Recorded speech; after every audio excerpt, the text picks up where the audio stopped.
करना चाहता है, मगर इसकी आंखों पर एक पर्दा या मास्क मौजूद है।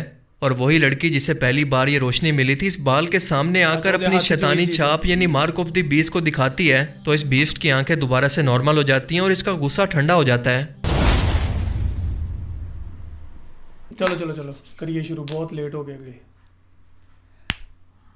ਸੋ ਗਾਇਜ਼ ਅੱਜ ਜਿਹੜੀ ਆਪਾਂ ਵੀਡੀਓ ਤੁਹਾਡੇ ਲਈ ਲੈ ਕੇ ਹਾਜ਼ਰ ਹੋ ਗਏ ਹਾਂ, ਉਹ ਵੀਡੀਓ ਬਾ ਕਮਾਲ ਹੈ, ਲਾਜਵਾਬ ਹੈ, ਸਿਰੇ ਦੀ ਕਮਾਲ ਹੈ, ਠੀਕ ਹੈ। ਬਹੁਤ ਜ਼ਬਰਦਸਤ ਵੀਡੀਓ ਹੈ, ਤੁਹਾਡੇ ਨਾਲ ਦੇਖਾਂਗੇ ਕਿਉਂਕਿ ਉਹ ਇੱਕ ਸੈਂਸਿਟਿਵ ਤੇ ਇੱਕ ਮਤਲਬ ਇਮੋਸ਼ਨਲ ਕਹਿ ਲਓ ਜਾਂ ਇੱਕ ਮਤਲਬ ਸੈਂਸਿਟਿਵ ਕਹਿ ਲਓ ਜਾਂ ਇੱਕ ਇੰਪੋਰਟੈਂਟ ਟੌਪਿਕ ਹੈ, ਠੀਕ ਹੈ।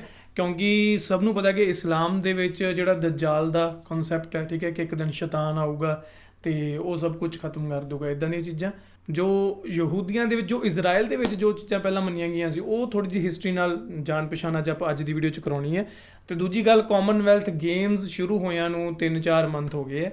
ਕਾਮਨਵੈਲਥ ਜਿੱਦਾਂ ਓਲੰਪਿਕ ਗੇਮਸ ਹੁੰਦੀਆਂ ਉੱਦਾਂ ਹੀ ਉਹ ਗੇਮਸ ਹੁੰਦੀਆਂ, ਅਤੇ ਉਹਦਾ ਜੋ ਓਪਨਿੰਗ ਸੈਰਮਨੀ ਸੀ ਨਾ ਜਿਹੜੀ ਹੋਈ ਹੈ, ਉਹ ਬੜੀ ਖਤਰਨਾਕ ਹੋਈ ਹੈ। ਉਹ ਕਿੱਦਾਂ ਹੋਈ ਹੈ, ਕਿਉਂ ਹੋਈ ਹੈ, ਕਿਵੇਂ ਹੋਈ ਹੈ, ਉਹਦਾ ਮਤਲਬ ਕੀ ਹੈ, ਉਹ ਸਾਰਾ ਕੁਝ ਅੱਜ ਦੀ ਵੀਡੀਓ 'ਚ देखना। सो बिना किसी और वीडियो करते हैं शुरू। 2022 के कॉमनवेल्थ गेम्स के अंदर कैसे दुनिया के सामने बाल नामी शैतानी मुजस्मे की पूजा करवाई गई, जानकर आप भी दंग रह जाएंगे।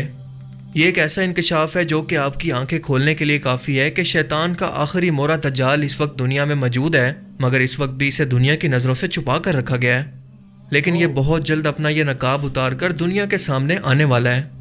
और ये वही बाल नामी मुजस्मा है जिसे आज से तकरीबन 3000 साल पहले मूसा अलैहिस्सलाम की कौम ने अपना खुदा मानकर इसे पूजना और इसे सजदा करना शुरू कर दिया था, जब मूसा अलैहिस्सलाम कोहे तूर पर अल्लाह ताला से मुलाकात करने के लिए गए और इन पर तौरात नाजिल हुई।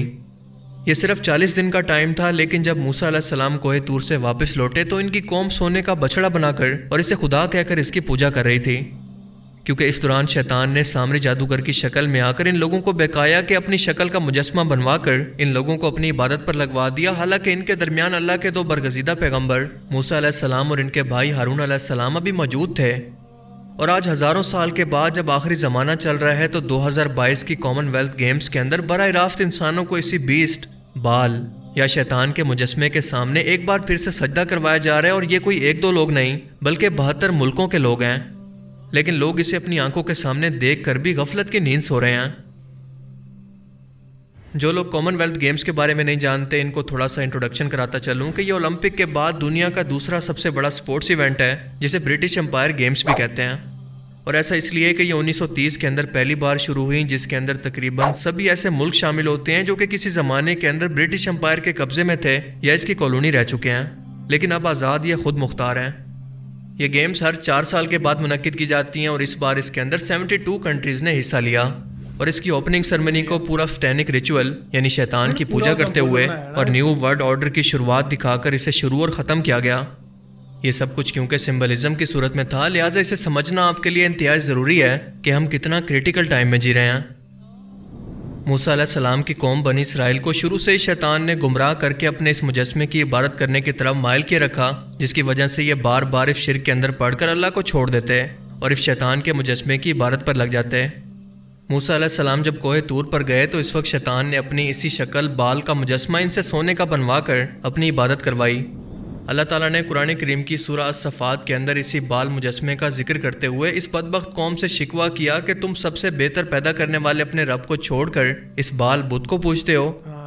और बिल्कुल यही वजह। ਇੱਥੇ ਇੱਕ ਗੱਲ ਥੋੜ੍ਹੀ ਜਿਹੀ ਮੈਂ ਕਲੀਅਰ ਕਰਦਾ ਕਿ ਜਿੱਦਾਂ ਇਹ ਥੋੜ੍ਹੀ ਹਿਸਟਰੀ ਦੱਸ ਰਹੀ ਹੈ ਕਿ ਜਿੱਦਾਂ ਉਹ ਨਬੀ ਇੱਕ ਟਾਈਮ ਉੱਥੋਂ ਮਤਲਬ ਕਿ 40 ਕੁ ਦਿਨਾਂ ਵਾਸਤੇ ਕਿਤੇ ਗਏ ਅਤੇ ਉਹ ਕੌਮ ਨੇ ਕੀ ਕੀਤਾ ਕਿ ਮਤਲਬ ਜੋ ਸਾਡਾ ਨਬੀ ਹੈ, ਜੋ ਸਾਡਾ ਖੁਦਾ, ਉਹਦਾ ਚਲਾ ਗਿਆ ਅਤੇ ਉਹਨਾਂ ਨੇ ਇੱਕ ਸੋਨੇ ਦਾ ਬੁੱਤ ਬਣਾ ਕੇ ਉਹਨੂੰ ਪੂਜਣਾ ਸ਼ੁਰੂ ਕਰਤਾ। ਅਤੇ ਜਦੋਂ ਉਹ ਵਾਪਸ ਆਏ ਉਹਨਾਂ ਨੇ ਦੇਖਿਆ ਕਿ ਇਹ ਮਤਲਬ ਇਹ ਮੇਰੀ ਕੌਮ ਨਹੀਂ ਹੋ ਸਕਦੀ, ਕਿ ਜਦੋਂ ਮੈਂ ਥੋੜ੍ਹੇ ਟਾਈਮ ਲਈ ਪਰੇ ਗਿਆ ਅਤੇ ਇਹਨਾਂ ਨੇ ਤਾਂ ਨਵਾਂ ਹੀ ਖੁਦਾ ਬਣਾ ਲਿਆ, ਉਹ ਵੀ ਬੁੱਤ ਪੂਜਾ ਕਰਨ ਲੱਗ ਗਏ, ਜੋ ਕਿ ਇਸਲਾਮ ਵਿੱਚ ਤਾਂ ਬਿਲਕੁਲ ਹੀ ਵਾਜਿਬ ਹੈ ਨਹੀਂ ਗੀ। ਅਤੇ ਜਿਹੜਾ ਇਹਨਾਂ ਨੇ ਸਟਾਰਟਿੰਗ 'ਚ ਇੱਕ ਇੱਦਾਂ ਕੀਤਾ ਹੋਇਆ ਸੀ ਨਾ, ਇੱਦਾਂ ਕਰਕੇ ਹੈ ਨਾ, ਉਹਦਾ ਮਤਲਬ ਕੀ ਹੁੰਦਾ ਕਿ ਡੈਵਿਲ, ਆਪਾਂ ਜਦੋਂ ਵੀ ਸ਼ੁਰੂ ਤੋਂ ਦੇਖਦੇ ਹਾਂ ਨਾ ਡੈਵਿਲ, ਕਿਉਂਕਿ ਉਹ ਸਿੰਘ ਦਿਖਾਉਂਦੇ ਇੱਕ ਤਰ੍ਹਾਂ ਦਾ ਇੱਦਾਂ, ਐਂਡ ਉਹ ਵੈਲਕਮ ਕਰਦੇ ਹੋਏ ਦਿਖਾ ਰਹੇ ਸੀ ਉਸ ਬੁੱਲ ਦਾ, ਠੀਕ ਹੈ। ਅੱਗੇ ਜਾ ਕੇ ਪੂਰੀ ਵੀਡੀਓ ਦੇਖਦੇ ਹਾਂ, ਪੂਰੀ ਵੀਡੀਓ ਦੇਖਿਓ ਤੁਸੀਂ ਵੀ, ਸਕਿਪ ਨਾ ਕਰਿਓ।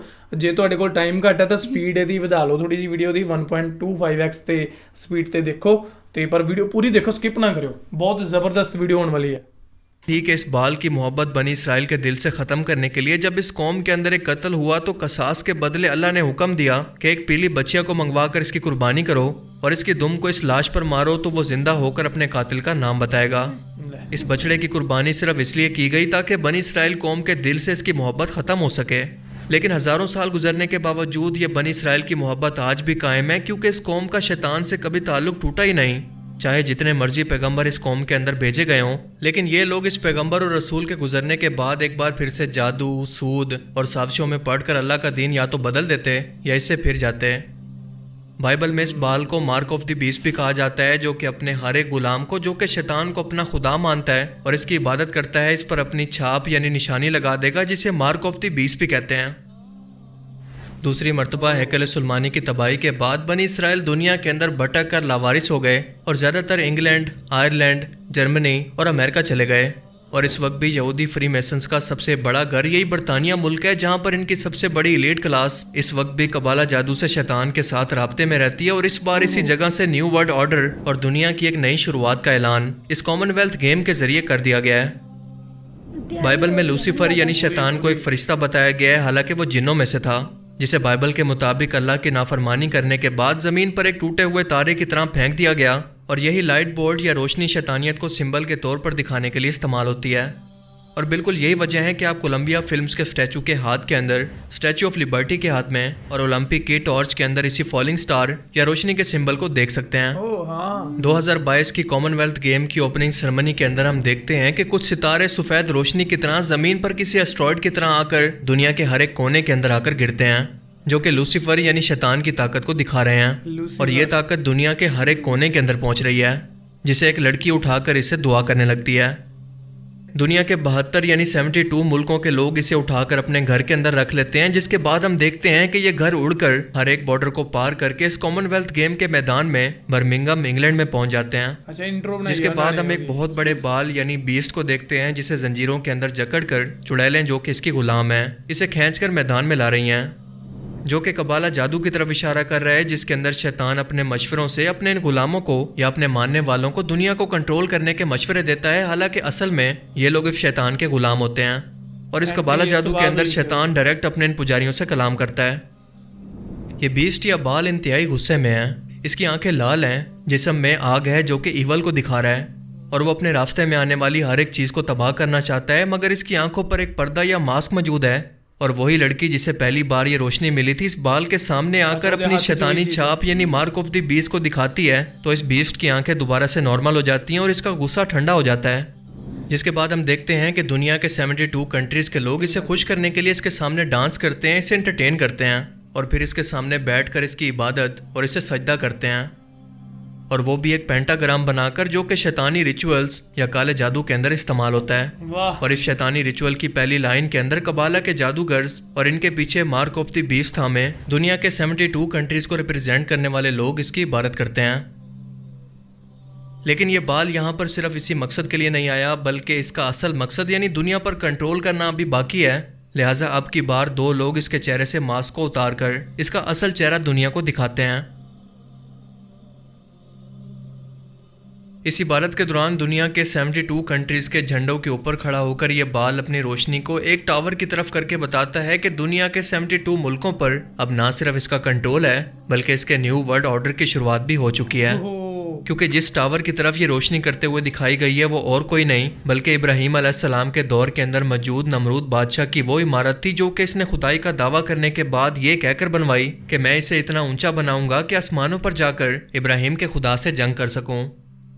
بائبل میں اسے ٹاور آف بائبل بھی کہا جاتا ہے، اور اس ایونٹ کے اندر یہ دکھایا گیا ہے کہ اس ٹاور کو دوبارہ سے تعمیر کیا جا رہا ہے، جسے خدا نے آگ کے ذریعے جلا کر ختم کر دیا تھا، جسے آپ ٹاور پر لگی ہوئی آگ کو دیکھ کر سمجھ سکتے ہیں، مگر اب اسے دوبارہ سے خدا سے جنگ کرنے کے لیے تعمیر کیا جا چکا ہے، کیونکہ کیا آپ یقین کریں گے کہ بائبل کے مطابق اس ٹاور کے اندر 72 قومیں آباد تھی، جس کا اوپر کا سرا مسنگ ہے، اور یہ اوپر کا مسنگ حصہ وہی ہے جسے خدا نے آسمانی آگ کے ذریعے تباہ کر دیا تھا، اور آج اسی مسنگ حصے کو آپ الومناتی اور فری میسنری جیسی شیطانی تنظیموں کے علامتی نشانوں یعنی پیرامڈ کے اندر بھی مسنگ دیکھ سکتے ہیں، جن کے ٹاپ پر ایک نیا پیرامڈ یعنی نئی حکومت یا نیو ورلڈ آرڈر حکومت لانے کا اشارہ بار بار دکھایا جاتا ہے، اور اسی بائبل ٹاور کی ٹاپ پر یہ بل روشنی ڈال کر اس نئی شیطانی حکومت کا اعلان کرتا ہے کہ اس کی شروعات ہو چکی ہے، اور آج صرف دنیا پر شیطان اور اس کے جھوٹے مسیح یعنی دجال کی حکومت ہوگی۔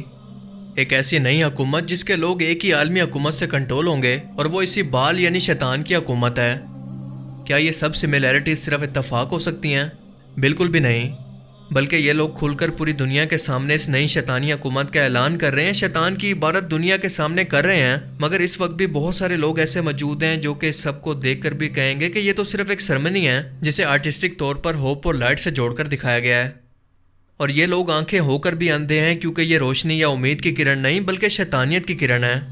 और ऐसे ही तो शैतान और इसके मसीहा दज्जाल को धोखेबाज नहीं कहा जाता, जो कि लोगों की नज़रों और सोच को धोखा देकर कंट्रोल करके इन्हें गुमराह करेगा कि यहाँ तक के जहन्नुम में पहुँचा दे।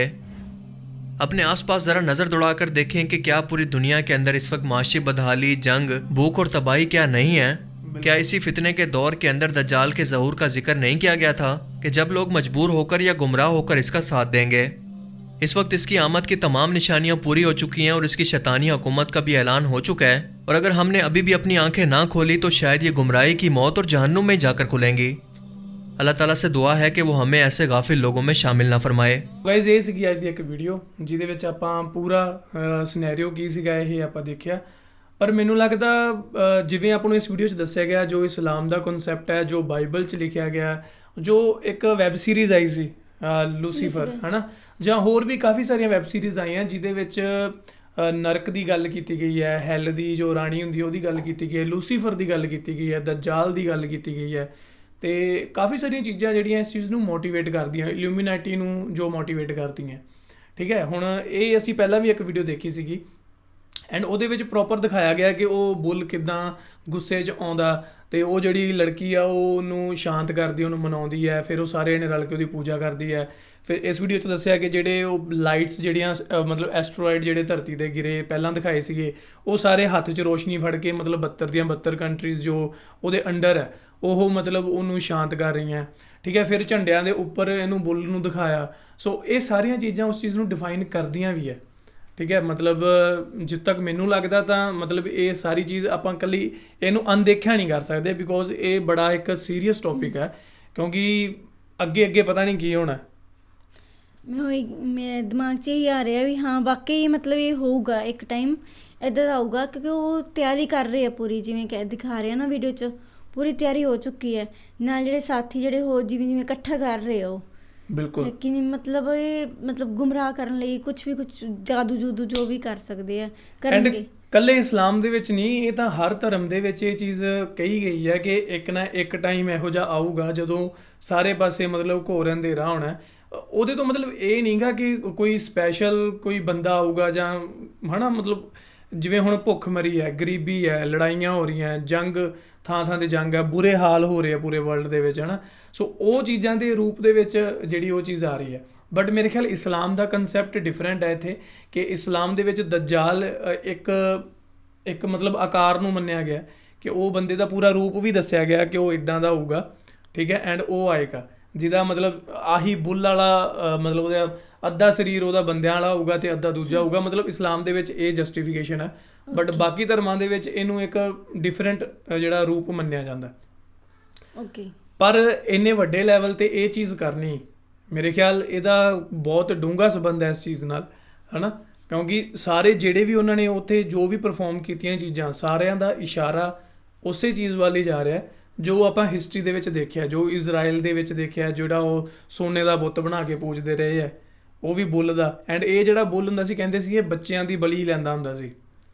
ਠੀਕ ਹੈ, ਸੋ ਛੋਟੇ ਬੱਚਿਆਂ ਦੀ ਬਲੀ ਲੈਂਦਾ ਹੁੰਦਾ ਸੀ, ਛੋਟੇ ਬੱਚਿਆਂ ਨੂੰ ਇਹ ਖਾਂਦਾ ਹੁੰਦਾ ਸੀ। ਕੀ ਪਤਾ ਇਹ ਵੀ ਚੀਜ਼ ਸ਼ੁਰੂ ਕਰ ਦੇਣ, ਖਾ ਤਾਂ ਨਹੀਂ ਸਕਦਾ ਪਰ ਕੁਛ ਇਹਦਾ ਦਾ ਕੁਛ ਕਰ ਸਕਣ ਵੀ ਹਾਂ ਬੱਚੇ ਨੂੰ ਚੱਕਣਾ ਸ਼ੁਰੂ ਕਰ ਦੇਣ। ਹੋ ਹੀ ਰਿਹਾ, ਬੱਚੇ ਕਿਡਨੈਪ ਹੋ ਰਹੇ ਆ, ਪਤਾ ਨਹੀਂ ਉਹਨਾਂ ਦਾ ਕੀ ਹੁੰਦਾ ਹੈ। ਇਲੂਮੀਨਾਟੀ ਦਾ ਜਿਹੜਾ ਪੂਰਾ ਪ੍ਰੋਸੈਸ ਹੈ ਬੜਾ ਖਤਰਨਾਕ ਹੈ। ਤੁਸੀਂ ਡਾਰਕ ਵੈਬ ਬਾਰੇ ਸਰਚ ਕਰੋ, ਡਾਰਕ ਵੈਬ ਦੇ ਇੱਕ ਰੈੱਡ ਰੂਮ ਹੁੰਦਾ, ਉਹਦੇ ਵਿੱਚ ਲੋਕੀ ਉੱਥੇ ਇੰਜੋਏ ਕਰਦੇ ਆ, ਜਿਵੇਂ ਲਾਈਵ ਵੀਡੀਓ ਚੱਲ ਰਹੀ ਹੈ, ਕਿਸੇ ਕੁੜੀ ਨੂੰ ਜਾਂ ਮੁੰਡੇ ਨੂੰ ਟੌਰਚਰ ਕੀਤਾ ਜਾਂਦਾ ਐਂਡ ਲੋਕੀ ਕਮੈਂਟ ਕਰਦੇ ਆ ਕਿ ਅਸੀਂ ਤੁਹਾਨੂੰ ਇੰਨੇ ਬਿਟਕੋਇਨ ਦੇ ਰਹੇ ਹਾਂ, ਤੁਸੀਂ ਇਹਦਾ ਗਲਾ ਵੱਢੋ, ਤੁਸੀਂ ਇਹਦੀਆਂ ਉਂਗਲਾਂ ਵੱਢੋ। ਮਤਲਬ ਲਿਟਰਲੀ ਇਹ ਚੀਜ਼ਾਂ ਹੋ ਰਹੀਆਂ ਆਪਣੀ ਦੁਨੀਆ 'ਚ। ਐਂਡ ਆਪਣੇ ਹਿਊਮਨ ਪਾਰਟਸ, ਬੋਡੀ ਪਾਰਟਸ ਵਿਕ ਰਹੇ ਹੈ ਔਨਲਾਈਨ। ਤੁਸੀਂ ਸਪਾਰੀ ਦੇ ਸਕਦੇ ਹੋ ਕਿਸੇ ਬੰਦੇ ਦੀ, ਕਿਸੇ ਨੂੰ ਵੀ ਮਰਵਾ ਸਕਦੇ ਹੋ। ਇੱਦਾਂ ਦੇ ਖਤਰਨਾਕ ਕੰਮ ਹੋ ਰਹੇ ਡਾਰਕ ਵੈਬ 'ਤੇ। ਤੁਸੀਂ ਸਰਚ ਕਰ ਸਕਦੇ ਹੋ, ਜਸਟ YouTube 'ਤੇ ਕੋਈ ਵੀ ਵੀਡੀਓ ਦੇਖੋ ਕਿ ਰੈੱਡ ਰੂਮ ਕੀ ਚੀਜ਼ ਹੈ, ਤੁਹਾਨੂੰ ਸਭ ਕੁਝ ਪਤਾ ਲੱਗੇਗਾ। ਐਂਡ ਕੁਝ ਵੀਡੀਓਜ਼ ਉੱਤੇ ਆਲਰੇਡੀ ਅਵੇਲੇਬਲ ਵੀ ਹੈ। ਮਤਲਬ ਲੋਕਾਂ ਦਾ ਮਿਆਰ ਇੰਨਾ ਗਿਰ ਚੁੱਕਿਆ ਨਾ ਕਿ ਉਹ ਸਿਰਫ ਆਪਣੇ ਐਂਟਰਟੇਨਮੈਂਟ ਦੇ ਲਈ ਕਹਿੰਦੇ ਆ ਕਿ ਤੁਸੀਂ ਇਹਦੀਆਂ ਅੱਖਾਂ ਕੱਢੋ, ਤੁਸੀਂ ਇਹਦੇ ਹੱਥ ਤੋੜ ਦਿਓ, ਤੁਸੀਂ ਇਹਦੀ ਢੂਈ ਤੇ ਰੀੜ੍ਹ ਦੀ ਹੱਡੀ ਤੋੜ ਦਿਓ। ਮਤਲਬ ਇਦਾਂ ਦੇ ਲੋਕੀ ਕਮੈਂਟ ਕਰਦੇ ਆ ਬਿਟਕੋਇਨ ਦੇ ਕੇ, ਐਂਡ ਜਿਹੜਾ ਬੰਦਾ ਉੱਥੇ ਰੈੱਡ ਰੂਮ ਦੇ ਵਿੱਚ ਹੈਗਾ ਉਹ ਚੀਜ਼ ਨੂੰ ਪਰਫਾਰਮ ਕਰ ਰਿਹਾ। ਠੀਕ ਹੈ, ਇਹੀ ਹੈ ਦੱਜਾਲ, ਹੋਰ ਕੀ ਹੈ। ਇਹੀ ਕਲਯੁਗ ਆਪਾਂ ਕਹਿੰਦੇ ਆ ਨਾ ਕਿ ਕਲਯੁਗ ਆਏਗਾ, ਕਲਯੁਗ ਆ ਗਿਆ, ਪਰ ਉਹਦੇ ਵਿੱਚ ਅੱਗੇ ਵੀ ਬਹੁਤ ਇਦਾਂ ਦੀਆਂ ਚੀਜ਼ਾਂ ਜਿਹੜੀਆਂ ਇਨਵੋਲਵਮੈਂਟ ਹੋ ਰਹੀ ਹੈ ਹੌਲੀ ਹੌਲੀ। ਜੇ ਮੰਨ ਲਓ ਚੀਜ਼ਾਂ ਆ ਗਈਆਂ ਤਾਂ ਲੋਕਾਂ ਨੂੰ ਇਹ ਚੀਜ਼ਾਂ ਨਹੀਂ ਕਰਨੀਆਂ ਚਾਹੀਦੀਆਂ। ਕਿੰਨਾ ਮਤਲਬ ਇਹਨਾਂ ਲਈ ਵੀ ਖਤਰਨਾਕ ਹੈ ਇਹ ਚੀਜ਼ਾਂ ਜਿਹੜੇ ਗਲਤ ਕਰਦੇ ਪਏ ਆ। ਬਿਲਕੁਲ। ਤੁਸੀਂ ਇਲੂਮੀਨਾਟੀ ਦਾ ਕਨਸੈਪਟ ਵੀ ਉਹੀ ਹੈ ਕਿ ਆਤਮਾ ਨੂੰ ਵੇਚ ਦਿੰਦੇ ਆ ਤੇ ਉਹ ਫੇਮ ਮਿਲ ਜਾਂਦੇ ਆ। ਕਈ ਲੋਕਾਂ ਦੇ ਵੱਡੇ ਜਿਹੜੇ ਇੰਟਰਨੈਸ਼ਨਲ ਰੈਪ ਕਰਨ ਵਾਲੇ ਆ, ਸਿੰਗਰਸ ਆ, ਆਰਟਿਸਟ ਹੈ, ਹੀਰੋ ਹੈ, ਠੀਕ ਹੈ, ਉਹਨਾਂ ਦੇ ਨਾਮ ਲੱਗਦਾ ਕਿ ਉਹ ਹਮੇਸ਼ਾ ਉਹ ਸਾਈਨ ਦਿੰਦੇ ਆ, ਕੋਈ ਹੈਂਡ ਸਾਈਨ ਬਣਾਉਂਦਾ, ਕੋਈ ਇਲੂਮੀਨਾਟੀ ਦਾ ਸੰਦੇਸ਼ ਦਿੰਦੇ ਆ। ਠੀਕ ਹੈ, ਮਤਲਬ ਜਿੰਨਾ ਵੀ ਫੇਮ ਮਿਲਿਆ ਉਹ ਸਾਰਾ ਉਸੇ ਕਰਕੇ ਮਿਲਿਆ। ਇਹ ਸਭ ਚੀਜ਼ਾਂ ਵੀ ਚੱਲ ਰਹੀਆਂ। ਬਿਗ ਬੌਸ ਦੇ ਵਿੱਚ ਵੀ ਆਈ ਦਾ ਹੀ ਜ਼ਿਕਰ ਹੈ। ਠੀਕ ਹੈ, ਉਹਨੂੰ ਵੀ ਉਹੀ ਮੰਨਿਆ ਜਾਂਦਾ। ਸੋ ਇਹ ਦੁਨੀਆ 'ਚ ਚੱਲ ਰਹੀ ਹੈ ਚੀਜ਼, ਕੋਈ ਨਾ ਕੋਈ ਮੂਵਮੈਂਟ ਤਾਂ ਹੋ ਰਹੀ ਹੈ। ਠੀਕ ਹੈ, ਪਿੱਛੇ ਜੇ ਕਰੋਨਾ ਵਾਇਰਸ ਆਇਆ, ਉਹ ਤੁਹਾਨੂੰ ਕੀ ਲੱਗਦਾ ਕਿ ਉਹ ਕੋਈ ਕੁਦਰਤੀ ਕਰੋਪੀ ਸੀਗੀ? ਬਿਲਕੁਲ ਨਹੀਂ। ਮੈਂ ਲਿਖ ਕੇ ਦੇਣ ਨੂੰ ਤਿਆਰ ਹਾਂ ਕਿ ਕੁਦਰਤੀ ਕਰੋਪੀ ਨਹੀਂ ਸੀ, ਉਹ ਮੈਨ ਮੇਡ ਵਾਇਰਸ ਸੀਗਾ। ਐਂਡ ਹਕੂਮਤ, ਕਿਹੜੀ ਹਕੂਮਤ ਦੀ ਗੱਲ ਹੈ? ਜਿਹੜੇ ਵੱਡੇ ਬਿਜ਼ਨਸਮੈਨ ਹੈ, ਜਿਹੜੇ ਦੁਨੀਆ ਨੂੰ ਚਲਾ ਰਹੇ ਆ, ਦੁਨੀਆ ਨੂੰ ਰਨ ਕਰ ਰਹੇ ਆ, ਉਹ 5-6 ਬੰਦੇ ਹੀ ਆ। ਠੀਕ ਹੈ, ਇਹ ਨਹੀਂ ਸੋਚੋ ਕਿ ਅਮਰੀਕਾ ਦਾ ਕੋਈ ਪ੍ਰੈਜ਼ੀਡੈਂਟ ਹੈ ਜਾਂ ਆਪਣਾ ਇੰਡੀਆ ਦਾ ਜਾਂ ਪਾਕਿਸਤਾਨ ਦਾ। ਜਿਹੜੇ ਰਿਚੈਸਟ ਪਰਸਨ ਇਨ ਦਾ ਵਰਲਡ ਹੈ ਨਾ, ਉਹ ਦੁਨੀਆ ਨੂੰ ਚਲਾ ਰਹੇ ਆ। ਐਂਡ ਉਹਨਾਂ ਨੇ ਇਹ ਵੀ ਦੇਖਣਾ ਨਾ ਕਿ ਦੁਨੀਆ ਦੇ ਜੋ ਕੁਦਰਤੀ ਸਰੋਤ ਹੈ ਖਤਮ ਹੋ ਰਹੇ ਹੈ, ਜ਼ਿਆਦਾ ਆਬਾਦੀ ਵੱਧ ਰਹੀ ਹੈ, ਪੋਪੂਲੇਸ਼ਨ ਬਹੁਤ ਜ਼ਿਆਦਾ ਵੱਧ ਰਹੀ ਹੈ ਦੁਨੀਆ ਦੀ। ਉਹਨੂੰ ਕੰਟਰੋਲ ਕਰਨ ਦੇ ਲਈ ਉਹ ਕੁਛ ਨਾ ਕੁਛ ਇੱਦਾਂ ਦੀਆਂ ਚੀਜ਼ਾਂ ਕਰਦੇ ਰਹਿੰਦੇ ਆ। ਤੁਸੀਂ ਇਹ ਸਰਚ ਕਰ ਸਕਦੇ ਹੋ, ਪੂਰਾ ਪ੍ਰੋਪੋਗੰਡਾ ਕੀ ਹੈ ਸਮਝ ਲੱਗ ਜੂਗਾ ਤੁਹਾਨੂੰ। ਹੋਰ ਇੱਦਾਂ ਦੀਆਂ ਵੀਡੀਓਜ਼ ਆਪਾਂ ਬਣਾ ਸਕਦੇ ਹਾਂ ਜੇ ਤੁਸੀਂ ਕਹੋ ਤਾਂ। ਚੈਨਲ ਆਪਣਾ ਸਬਸਕ੍ਰਾਈਬ ਕਰੋ। ਤੁਸੀਂ ਸਹਿਮ ਜਗੇ ਥੋੜ੍ਹੇ, ਹੈ ਨਾ? ਡਰ ਗਈ ਮੈਂ। ਹੋਰ ਵੀ ਮੇਰੇ ਖਿਆਲ ਕਾਫੀ ਸਾਰੇ ਆਪਣੇ ਸਬਸਕ੍ਰਾਈਬਰ ਹੋਣੇ ਆ ਜਿਨ੍ਹਾਂ ਨੂੰ ਵਾਕਈ ਇਹ ਚਿੰਤਾ ਹੋ ਗਈ ਹੋਣੀ ਹੈ। ਬਟ ਆਈ ਥਿੰਕ ਇਹ ਚਿੰਤਾ ਦਾ ਵਿਸ਼ਾ ਹੈ। ਚਿੰਤਾ ਕਿਉਂ ਹੁੰਦੀ ਹੈ? ਬੱਚਿਆਂ ਕਰਕੇ ਹੁੰਦੀ ਹੈ, ਆਪਣੀ ਨਹੀਂ ਹੁੰਦੀ ਨਾ ਜ਼ਿਆਦਾ ਚਿੰਤਾ। ਬਿਲਕੁਲ, ਇਹ ਚਿੰਤਾ ਦਾ ਵਿਸ਼ਾ ਵਾਕਈ ਹੈ। ਇਹਦੇ ਬਾਰੇ ਗੱਲ ਕਰਨੀ ਚਾਹੀਦੀ ਹੈ, ਖੁੱਲ੍ਹ ਕੇ ਕਰਨੀ ਚਾਹੀਦੀ ਹੈ, ਐਂਡ ਥੋੜਾ ਰਿਸਰਚ ਵੀ ਕਰਨਾ ਚਾਹੀਦਾ। ਸੋ ਕਰੋ ਰਿਸਰਚ। ਮਤਲਬ ਇੰਨੇ ਪਾਗਲ ਨਾ ਹੋਣ ਕਿ ਹਾਂ ਇੱਕ ਜਿਹੜਾ ਕਹਿੰਦੇ ਰੋਬੋਟ ਬਣਿਆ ਆ ਚੀਜ਼ ਨੂੰ ਮਤਲਬ ਇਹਦੇ ਪਿੱਛੇ ਜਾਣ। ਇੱਦਾਂ ਨਹੀਂ ਕਰਨਾ ਚਾਹੀਦਾ। ਬੁੱਲ ਦੀ ਗੱਲ ਕਰ ਰਹੇ ਹੋ, ਉਹ ਤਾਂ ਮਤਲਬ ਇੱਕ ਉਹਨਾਂ ਨੇ ਸਾਈਨ ਦਿੱਤਾ ਨਾ। ਅੱਜ ਕੱਲ੍ਹ ਮਾਡਰਨ ਜ਼ਮਾਨਾ, ਤਾਂ ਕਰਕੇ ਉਹਨਾਂ ਨੇ ਇੱਕ ਰੋਬੋਟਿਕ ਜਿਹੜਾ ਉਹਨੂੰ ਇੱਦਾਂ ਸ਼ੇਪ ਬਣਾਈ ਹੈ। ਅਸਲ ਦੇ ਵਿੱਚ ਉਹ ਦਿਖਾਉਣਾ ਤਾਂ ਇਹੀ ਚਾਹੁੰਦੇ ਸੀ ਨਾ ਕਿ ਅਸੀਂ ਉਹ ਚੀਜ਼ ਕਰ ਰਹੇ ਹਾਂ, ਅਸੀਂ ਆਪਣੇ ਸ਼ੈਤਾਨ ਨੂੰ ਵਾਪਸ ਇਸ ਦੁਨੀਆ 'ਚ ਲੈ ਕੇ ਆ ਰਹੇ ਹਾਂ। ਉਹਨਾਂ ਦਾ ਦਿਖਾਉਣ ਦਾ ਮਤਲਬ ਇਹ ਸੀਗਾ। ਸੋ ਐਨੀਵੇਜ਼, ਹੋਰ ਵੀ ਵੀਡੀਓਜ਼ ਬਣਾ ਸਕਦੇ ਹਾਂ, ਸਾਨੂੰ ਕਮੈਂਟ ਕਰਕੇ ਦੱਸਿਓ ਨੀਚੇ। ਮਿਲਦੇ ਤੁਹਾਨੂੰ ਕਿਸੇ ਹੋਰ ਵੀਡੀਓ ਨੂੰ ਸ਼ੇਅਰ ਪੱਕਾ ਕਰਿਓ, ਸ਼ੇਅਰ ਕਰੋ ਇੱਦਾਂ ਦੀ ਵੀਡੀਓ ਤਾਂ ਜੋ ਚੰਗੀ ਚੀਜ਼ ਲੋਕਾਂ ਤੱਕ ਪਹੁੰਚ ਸਕੇ ਐਂਡ ਸਾਰੇ ਅਵੇਅਰ ਹੋ ਸਕਣ ਘੱਟੋ ਘੱਟ। ਨਹੀਂ ਤਾਂ ਨੌਲੇਜ ਲਈ ਦੇਖਣੇ ਯਾਰ। ਠੀਕ ਹੈ, ਮਤਲਬ ਤੁਸੀਂ ਇਸ ਚੀਜ਼ ਨੂੰ ਮੰਨਦੇ ਹੋ ਨਹੀਂ ਮੰਨਦੇ ਹੋ ਉਹ ਡਿਫਰੈਂਟ ਗੱਲ ਆ, but just for the information do share this video. ਮਿਲਦੇ ਹਾਂ ਕਿਸੇ ਹੋਰ ਵੀਡੀਓ 'ਚ। ਸਤਿ ਸ਼੍ਰੀ ਅਕਾਲ ਤੇ ਚੱਕੀ ਰੱਖੋ ਇੱਦਾਂ ਹੀ ਕੰਮ।